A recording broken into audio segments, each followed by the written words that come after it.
এখন আমি এখানে আলু সেদ্ধ করে নিয়েছি, পেঁয়াজ কেটে নিয়েছি, টমেটো কেটে নিয়েছি। আর এখানে আলু সবজিটা বানাবো, কারি পাতা, শুকনো লঙ্কা, কাঁচা লঙ্কা। আর এখানে বানাবো আজকে ধোসা, তো দেখেন ধোসার ব্যাটার। আর এখানে বানিয়েছি আমি টমেটো দিয়ে পেঁয়াজ দিয়ে ধোসার জন্য লাল চাটনি, ধোসার সঙ্গে খাওয়ার জন্য। তো এখন আমি এখানে কড়াইতে তেল দিয়ে দিয়েছি। তেলের মধ্যে দিয়ে দেবো আমি এখন শুকনো লঙ্কা, তারপরে দিয়ে দেবো 1 চামচের মতো বড় বড় সর্ষেটা একটু পুড়ে গেলে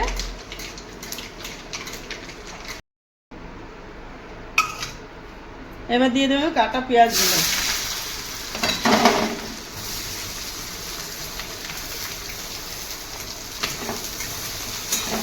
এখন দিয়ে দেবো কারি পাতা আর কাঁচা লঙ্কাটা, একটুখানি ভেজে নেবো এটা।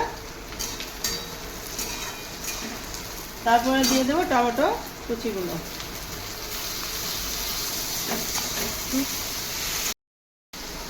এখন দিয়ে দেবো 1 চামচ নুন আর আধা চামচ হলুদের গুঁড়ো।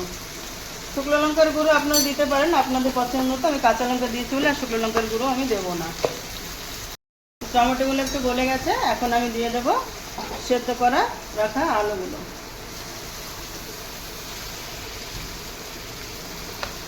আর একটু দিয়ে দেবো আমি একটু জল সামান্য, আর ভালো করে আমি মিলিয়ে নেব এটা।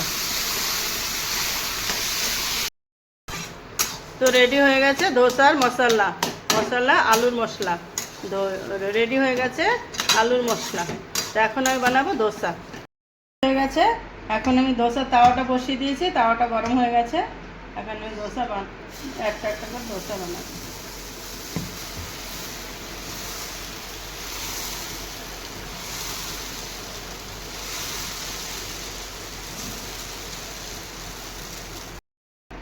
একটু একটু করে তেল দিয়ে দেবো ধোসার উপর দিয়ে,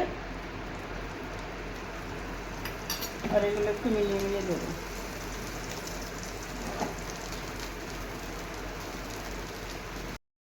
ধোসাটা হয়ে গেছে, এখন একটু আলুর মশলাটা আমি দিয়ে দেবো। আলুর মশলাটা দেওয়ার একদম আপনাদের উপরে, যতটা খাবেন ততটা দিতে পারেন। আমি অল্প অল্পই দেবো, বেশি দেবো না। দেখুন কি সুন্দর হচ্ছে ধোসাটা, একদম কড়ারি।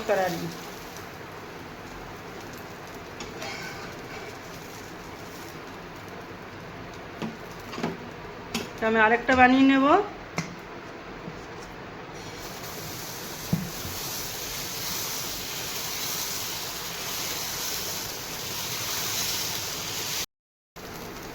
তো আমি একটা তো আগে বানিয়ে নিয়েছি, আরেকটা বানাচ্ছি দেখুন।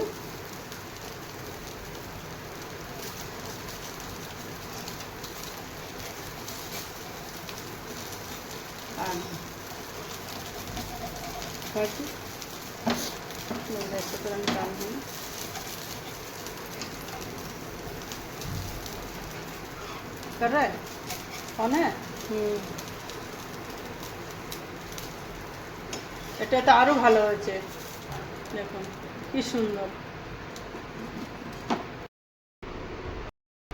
তো ধোসা হয়ে গেছে, চাটনি দিয়ে আমি টেস্ট করে দেখবো কেমন হয়েছে।